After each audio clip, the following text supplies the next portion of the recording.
Hey all you tie-dye fans, MrTieDye back here to do more of these Halloween designs. I had somebody ask me about they said half moon, but I'm pretty sure they meant like a crescent moon. So that's what we're going to do today.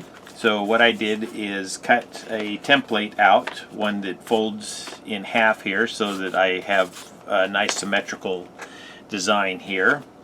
So I just found a free clip art of a moon, and then I drew half of it out on a piece of cardboard. It was folded in half, and then I cut it out. That gave me a nice symmetrical half moon here, or crescent moon.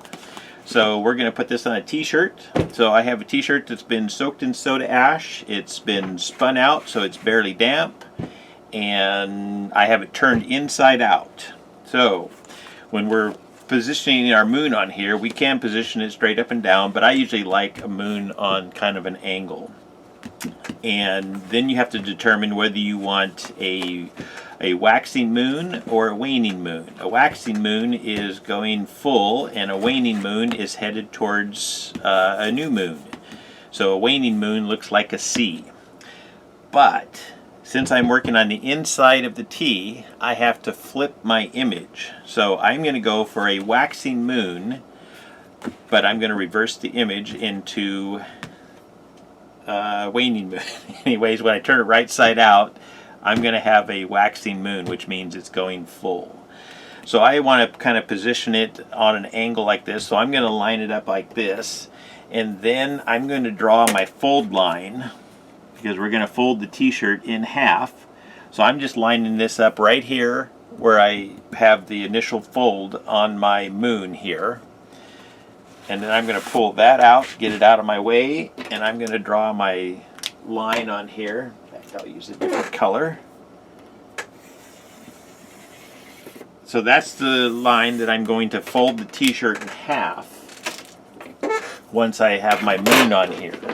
So now I can put my moon on, line it up once again right on these lines, and I have it just a couple fingers down from the collar of the neck, which is where I like it. And then I'm going to go ahead and draw the whole thing on here. That way when we fold it up, the back side I'll have the lines on there, because this is going to be just a little bit of a tricky fold. But not too bad.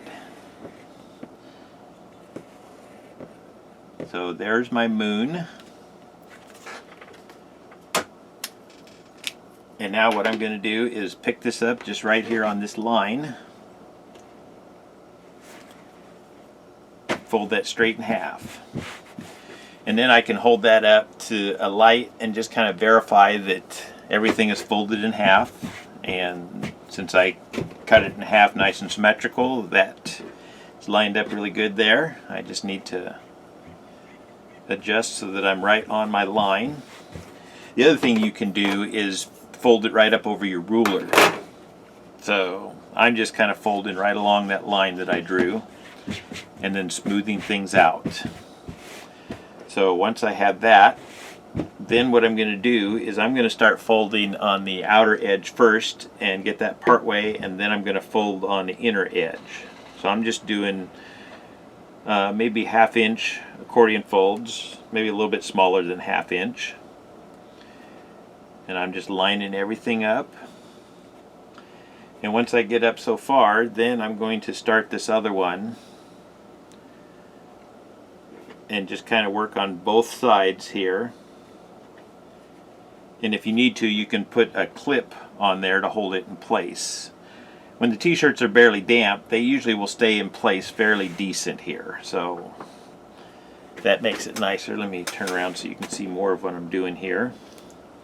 So I'm just going back and forth between these two lines and folding them both up.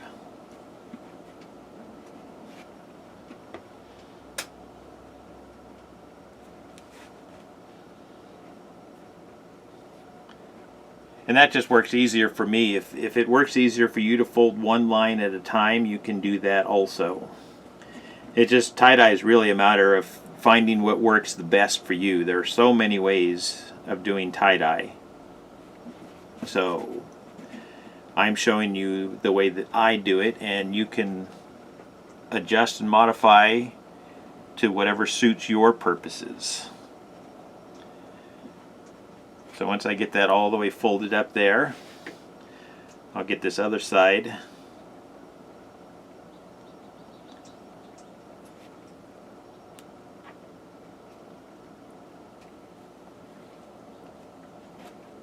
And then that almost will fold right over. If you get those 2 points come right together there, that almost folds right over into a nice arc here. And then I'm going to tie that off with some kite string. Now of course this here, I can't just tie it straight across here because this is in an arc. And we'll flip it over in a second, but we should have that same arc on the back side.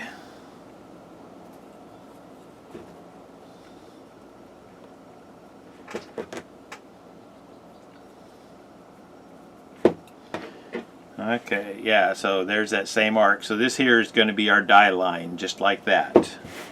So that's for the moon. And now the rest of it, I'm just going to scrunch it up. So I just kind of smooth things back out so that I can get a nice scrunch on there.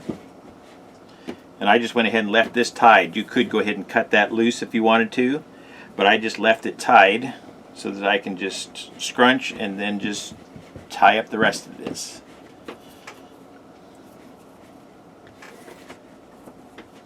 That's the nice thing about kite string, is you can have part of it tied, wrap that up, and then go on to the next part. The main thing when you're doing the scrunch right next to your lines here, make sure that you don't pull any of those lines out from where you folded your moon. So I'm just kind of putting little scrunches in and then scrunching the rest of it up.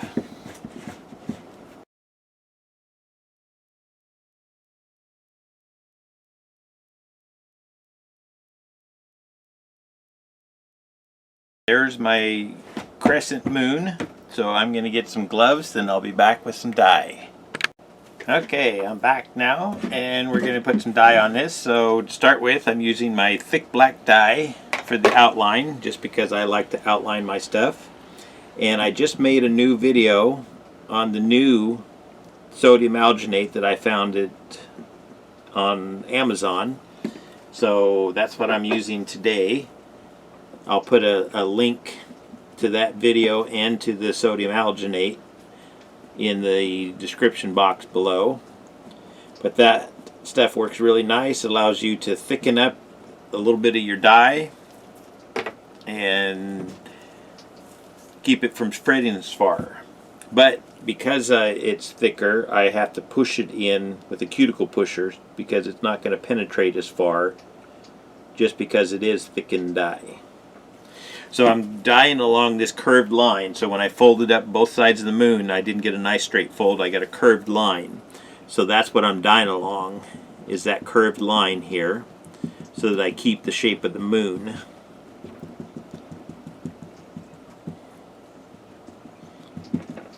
So there's my outline. Next I'm going to dye it with, I used lemon yellow, and then I add a little bit of, about half and half with the thick dye in here, just so that it's paler, but then also it's a little bit thick, so it's not going to spread quite as far. It's not as thick as this other black dye. Oh, it looks like, so I'm still playing with my recipe. It looks like this dye here has some clumps in it, so it didn't blend up all the way, so I'm going to have to work on that some more. But I think it'll still work well enough for this application here. Alright. We're going to use the regular dye. Okay, so obviously I'm still working out the bugs on the thickened dye, but we'll get it worked out before I put that video up. So I'm just coating this moon. What I did was I just took some regular lemon dye, lemon yellow, and watered it down a little bit so it's not quite as strong, because I want the moon to be just a little bit paler than what the lemon yellow would normally give me.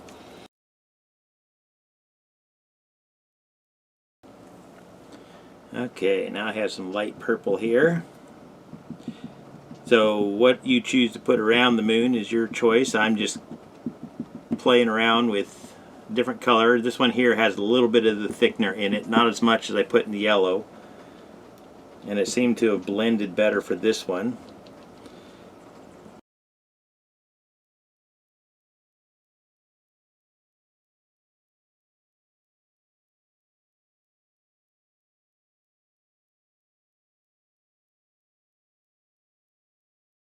Now I'm going to put these same colors on the other side.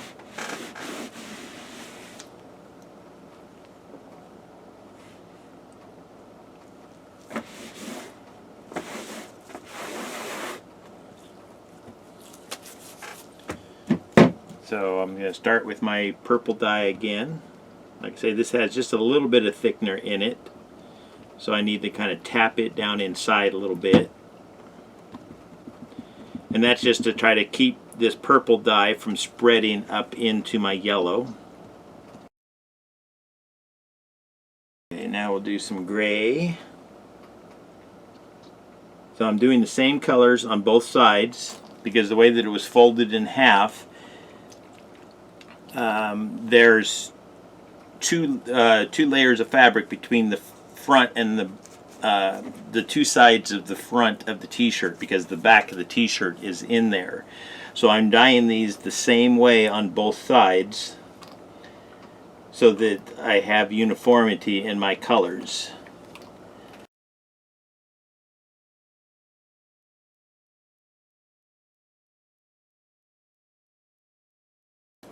There's my moon. Now the next thing I'm going to do is put just a little bit of black over top of the whole tee here, except for the moon,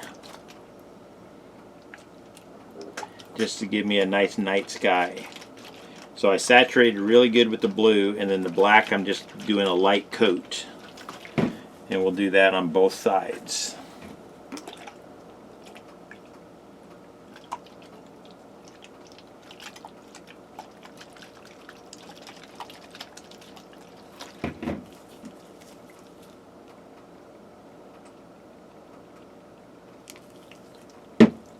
Okay, so there's the moon. I'm going to let this batch and you'll see the results here in just a few seconds. Thank you for watching.